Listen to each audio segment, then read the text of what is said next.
average repair order is created by five things, basically. Discount marketing, what type of marketing am I doing? Is my marketing relationship marketing, or is it discount? If you are running any kind of discount coupons out there in your marketing, it's going to be harder to have a higher average repair order because you're primarily bringing in clients that are looking for discounts on the things that they need now and today, and they're not necessarily wanting to buy a bunch of other things that they may need on their car. They just don't know. They're not programmed for that. So the type of client that you bring into your business, whether it's a relationship-based client through relationship-based marketing, or whether it's a discount client through discount marketing, will dictate where your average repair order is going to be, or at least it will create more of a struggle if I'm bringing discount clients in. Number one. So I need to be careful about what my marketing is and how I'm presenting myself, because if I bring in all of the cheapest people, the discount people, a majority of those people will probably not buy. Now, I'm not saying don't do discount marketing ever, and I'm not saying it wouldn't be part of a marketing plan. I'm just saying that if you do it, it's going to be harder to bring your average repair order up or to keep your average repair order where we believe it should be. Next, what percentage of my clients are new clients? If you are doing a really great job of inspecting people's cars and you're bringing in relationship-based clients and you're selling 50 to 70% of what you're finding, the next time they come through to your shop, they won't need as much. And so if you're not replacing some of those people or adding 25 to 30% new clients into your business every month, every week, every day, every year, then your average repair order is going to drop.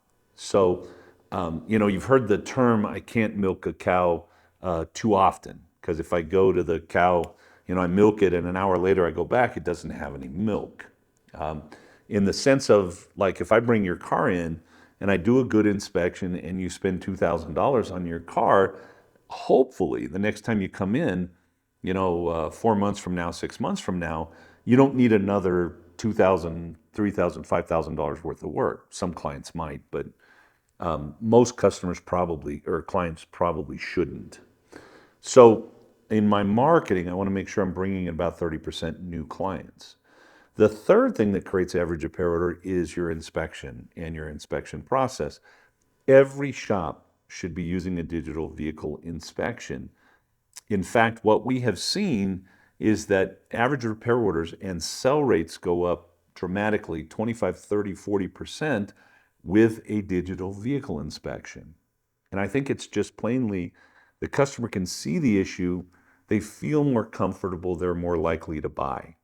So, make sure that you're doing a good inspection. And if you're doing a good inspection, and if the average car that comes in your shop is somewhere around 10 years old with 120,000 miles, you should be finding work that needs to be done.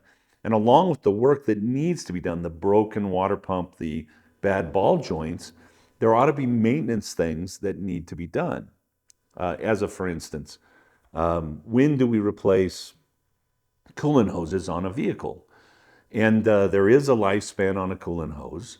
And, the manufacturer of coolant hoses, at least a couple years ago, was telling us 5 years and 50,000 miles, they should probably be replaced. Now, if you're in a cool place where the temperature doesn't get above 80 degrees, you might not want to suggest them at 5 years and 50,000 miles. But if you're in a really hot place where the temperature is 125 degrees routinely, you might want to suggest them more often. In my shop in Palm Springs, California, where the temperature routinely in the summer could be 117, we would recommend coolant hoses at 5 years and 50,000 miles.